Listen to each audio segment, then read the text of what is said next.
So I know what you're thinking. You see the title of this video, you're like, what is this kid thinking? I mean, there's no way he believes Brandon Miller could be a better pick than Scoot Henderson at number 2.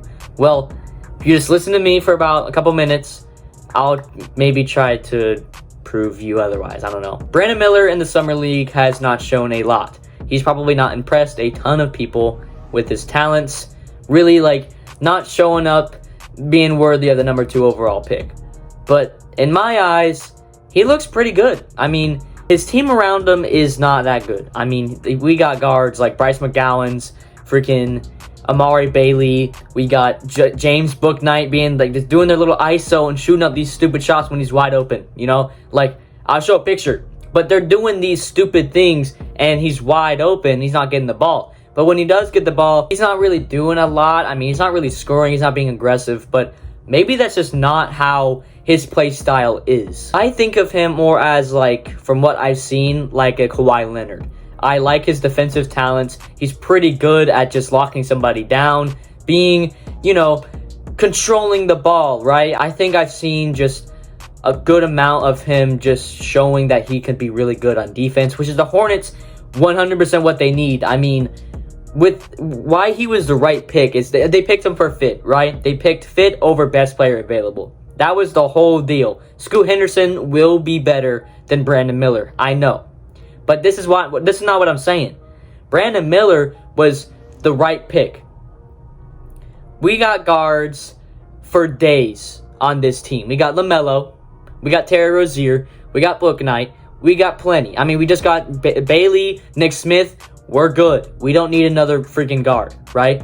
And Gordon Hayward is getting up there. He's getting old. He could be a great veteran presence for Brandon Miller of, you know, similar position. And I think that's why this pick was good, because he can come in, replace Gordon Hayward, have Gordon Hayward come off the bench. Brandon Miller can just be that defensive presence that the Hornets really need outside of, you know, Mark Williams and PJ Washington and potentially Miles Bridges when, you know, he does come back next year.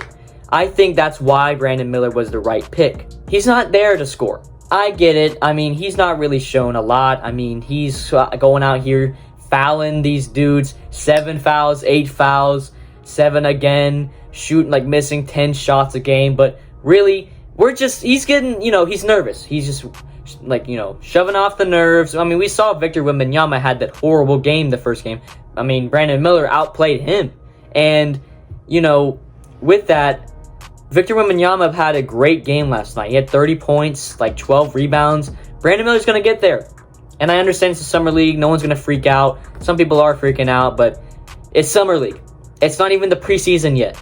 I think if we give Brandon Miller time, I think he's going to turn out great. And I think he's going to be the right pick for the Hornets. I think he's just going to be able to show off a lot of his talents when he has better talent around him. When the LaMelo Ball comes into the conversation, I think everyone on the team and everyone on the court becomes better. He's just that guy who can just throw around the ball, can score if he needs to, but he's the playmaker. He's the PG. And I think he's going to make Brandon Miller a whole lot better. I think his confidence is going to skyrocket, especially with having Miles Bridges on the same court, PJ Washington on the same court, Mark Williams on the same court, Kai Jones on the same court, Terry Rozier, Gordon Hayward. I mean, as soon as those guys get on the court with Brandon Miller, I think we're going to see a lot more from him. And I hope you guys agree with me with this, because we're not seeing a lot from him right now. He's not doing that great, but he did just have a double-double. It's going around some people's heads. I think he's going to be able to he's going to be able to do other things than score. Grab rebounds, play great defense, steal the ball. He's going to be really good pass the ball. I mean, we're going to have, I think, an interesting viewpoint of Brandon Miller up until he plays with everyone. I think because he, like I said, doesn't have great talent around him outside of probably like Kai Jones and Amari Bailey. Maybe James Bouknight, but I'm starting to give up on him. I mean, he's just jacking up these threes. I don't know if you guys have watched any Hornets plays yet, if you guys are not Hornets fans, but he's just doing a little tween cross, step back and shoots it, and it's short every time. He's done that like 10 times in a row, every single game for, like, I think there's been 4 Summer League games now.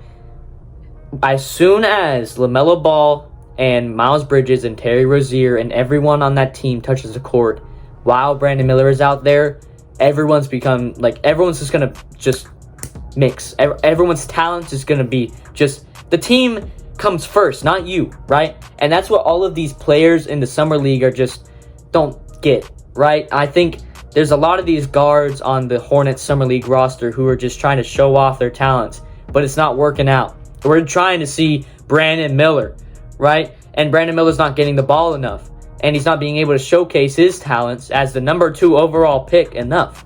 And that's the thing. That's why he's not being able to score. That's why he's not going to be able to be confident in his shot, because he's just sitting around. He's not being able to do anything. I think that's what I see from Brandon Miller. That's what I see from this Summer League team right now. I don't think the Hornets are going to be very good in the Summer League. It's already been 2 games. They're 0-2. The other 2 outside in Sacramento, they also lost those 2 games. And until the guards start passing the ball, or everyone starts passing the ball and working as a team, they're not going to win. They're not going to win any games. And this is why I'm just putting it out there. As soon as Brandon Miller gets on the court with actual, NBA veterans, they're going to know what to do, and he's going to know what to do then. That's all I'm trying to say. Hopefully you guys maybe shed a new light on the whole Brandon Miller situation. Hopefully I did maybe prove some points there. I don't know. That's just what my thoughts on everything about the Hornets right now with Brandon Miller. Picking him over Scoot Henderson. Scoot's looked pretty good as well, but Scoot's a different player.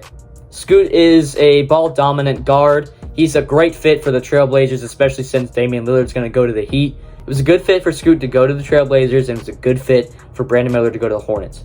That's all I got to say. Hopefully you guys did enjoy this little breakdown of Brandon Miller and the Summer League Hornets. If you guys enjoyed this video, I do make these types of videos daily.